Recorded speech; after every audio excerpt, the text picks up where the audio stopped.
ఆరోగ్యవంతమైన వాతావరణంలో తయారు చేయబడిన కమ్మని ఊరగాయలు, పొడులు, వడియాలు మరియు అప్పడాలు జంధ్యాల ఫుడ్స్. నమస్తే, నేను Keshav. Welcome to Suman TV. ఆంధ్రప్రదేశ్లో ఎన్నికల ప్రచార పర్వం తుది అంకానికి చేరుకుంది. 2 రోజుల్లో పూర్తిగా ప్రచారం బంద్ పెట్టాల్సినటువంటి పరిస్థితి ఉంటుంది ఎన్నికల కమిషన్ నిబంధనల ప్రకారం చూస్తే. ఇక ప్రధానమంత్రి నరేంద్ర మోడీ విజయవాడలో జరిపినటువంటి రోడ్ షో ఏ విధంగా జరిగింది, ఈ రోడ్ షో ప్రభావం ఎన్నికల్లో ఎలా ఉండబోతుంది? ఎందుకంటే రోడ్ షో కంప్లీట్ అయిన తర్వాత ప్రధానమంత్రి చేసినటువంటి ట్వీట్, దానికి కొనసాగింపుగా చంద్రబాబు నాయుడు, పవన్ కళ్యాణ్ చేసినటువంటి ట్వీట్లు ఇప్పుడు ఆసక్తికరంగా మారాయి. దాదాపు 15 రోజులుగా ప్రచారం జోరందుకున్నటువంటి పరిస్థితి. మరో 2 రోజుల పాటు, అంటే రాబోయేటువంటి 2 రోజుల్లో కూడా 10, 11 తేదీల్లో ప్రధాని పర్యటన ఉండవచ్చు అనేటువంటి ఒక చర్చ జరిగింది. అయితే నిన్నటి పర్యటనతోనే విజయవాడ రోడ్ షో తర్వాత పూర్తిగా ప్రధాని పర్యటన ఆంధ్రప్రదేశ్లో పూర్తయినట్టుగానే అందరూ భావిస్తున్నారు. ఈ క్రమంలోనే ప్రధాని చేసినటువంటి ట్వీట్, దానికి కొనసాగింపుగా మిత్రపక్షంలో ఉన్నటువంటి ఇరువురు పార్టీ నేతలు చేసినటువంటి ట్వీట్స్ ఏ విధంగా ఉన్నాయో ఒకసారి విశ్లేషించేటువంటి ప్రయత్నం చేద్దాం. ప్రధానమంత్రి నరేంద్ర మోడీ విజయవాడ పర్యటన తర్వాత అలానే ఆంధ్రప్రదేశ్లో 2 దశలుగా జరిగినటువంటి పర్యటన పైన ఆయన ఒక రియాక్షన్ రిలీజ్ చేశారు. ఆ రియాక్షన్ ఒకసారి పరిశీలిస్తే కనుక, a memorable road show in Vijayawada with Chandrababu Naidu garu and Pavan Kalyan after travelling across AP over the last few days, I am convinced that people are voting for NDA. ఇది చాలా ముఖ్యమైనటువంటి అంశంగా ప్రధానమంత్రి ఇందులో మెన్షన్ చేస్తున్నారు. ఆంధ్రప్రదేశ్లో ఆయన కొన్ని రోజుల పర్యటనల తర్వాత ఇక్కడ ఆంధ్రప్రదేశ్లో ఉన్నటువంటి ప్రజానీకం పూర్తిగా ఎన్డీఏ కూటమికి మద్దతు తెలుపుతోంది అనేటువంటి సంకేతం తనకు స్పష్టంగా వచ్చింది అనేటువంటి మాట నరేంద్ర మోడీ చెప్తున్నారు రోడ్ షో విషయంలో కూడా. ఎందుకంటే రాజంపేట పార్లమెంటరీ స్థానం పరిధిలో చేసినటువంటి బహిరంగ సభ, ఆ తర్వాత విజయవాడ పార్లమెంటరీ పరిధిలో జరిగినటువంటి రోడ్ షో. ఈ రోడ్ షో కానీ అంతకు ముందర రాజమండ్రి పర్యటన జరిగింది, అనకాపల్లి పర్యటన జరిగింది. సో వీటన్నిటిని, ఈ పర్యటనలన్నిటి సారాంశంగా women and young voters are propelling this surge in support. అంటే ఎన్డీఏ కూటమికి సంబంధించి మహిళలు అలానే యువత పెద్ద సంఖ్యలో మద్దతు పలికేటువంటి అవకాశం ఉంటుంది అనేటువంటి అభిప్రాయం ప్రధానమంత్రి నరేంద్ర మోడీ వ్యక్తం చేస్తున్నారు. దానికి అనుగుణంగానే తెలుగుదేశం పార్టీ అలానే జనసేన పార్టీకి సంబంధించినటువంటి నాయకుల ఇవి ట్వీట్ చేస్తూ, అంటే ఆ లింక్స్ ఇస్తూ ఆయన చేసినటువంటి ట్వీట్ ఇది. దీనికి కొనసాగింపుగా చంద్రబాబు నాయుడు గారు కూడా ఒక ట్వీట్ చేశారు. అందులో ఏముందో ఒకసారి మనం పరిశీలించే ప్రయత్నం చేద్దాం.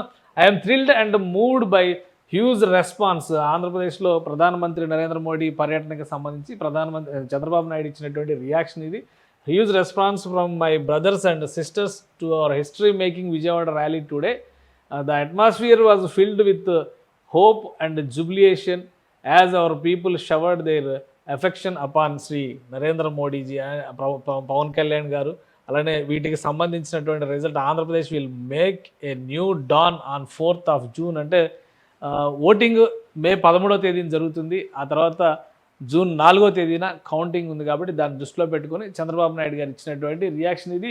ఈ పర్యటనకి సంబంధించి జరిగినటువంటి అంశాలపైన పవన్ కళ్యాణ్ కూడా ఒక రియాక్షన్ ఇచ్చారు. పవన్ కళ్యాణ్ ఏం చెప్పారో చూద్దాం. ఎందుకంటే honourable PM Shri Narendra Modiji, we're grateful to you for sparing time in your valuable time for campaigning in AP. These memories will be cherished for ever. We all work tirelessly for the Viksit Bharat. అంటే BJP పెట్టుకున్నటువంటి లక్ష్యం వికసిత భారత్ సాధించడం కోసం పవన్ కళ్యాణ్ ఇచ్చినటువంటి మాట ఇది. అందరం కూడా కష్టపడి పనిచేస్తాం రాబోయే రోజుల్లో అంటూ ఆయన ప్రధానమంత్రితో ఉన్నటువంటి ఫోటోల్ని షేర్ చేశారు ర్యాలీలో. ఎందుకంటే వాస్తవానికి ఒక బహిరంగ సభ ఉంటుంది విజయవాడ పరిధిలోని అందరూ కూడా భావించారు. ఎందుకంటే విజయవాడ పార్లమెంటరీ స్థానానికి తెలుగుదేశం పార్టీ అభ్యర్థి ఉన్నారు, కానీ విజయవాడ పశ్చిమ నియోజకవర్గం నుంచి మాత్రమే బీజేపీ అభ్యర్థి సుజనా చౌదరి పోటీలో ఉన్నారు.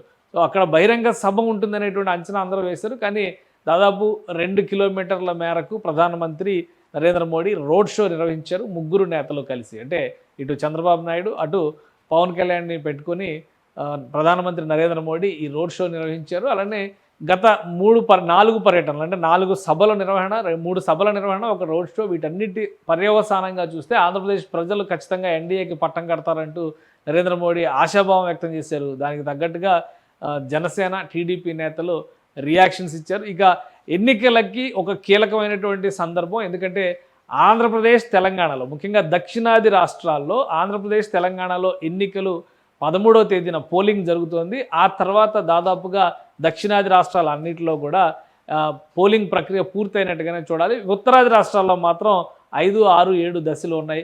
కాబట్టి ఆంధ్రప్రదేశ్కి అలానే తెలంగాణకి 10వ తేదీన మరొకసారి ప్రధానమంత్రి నరేంద్ర మోడీ రాబోతున్నారు. ఎందుకంటే తెలంగాణలో ఉన్నటువంటి 17 లోక్సభ స్థానాల్లో బీజేపీ బరిలో నిలుస్తుంది. సో ఈ ఈక్వేషన్స్ అన్నింటినీ కూడా సౌత్లో ఒక బలమైనటువంటి ముద్ర వేయాలని ఆశిస్తున్నటువంటి బీజేపీకి దక్షిణాది ఓటర్ నాడి దక్కిందా లేదా తెలియాలంటే జూన్ 4 వరకు ఆగాల్సి ఉంటుంది.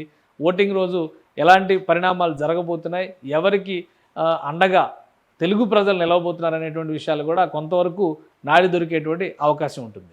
సుమన్ టీవీలో మీ పర్సనల్ అండ్ బిజినెస్ ప్రమోషన్స్ కోసం కింది నెంబర్కి కాంటాక్ట్ చేయండి.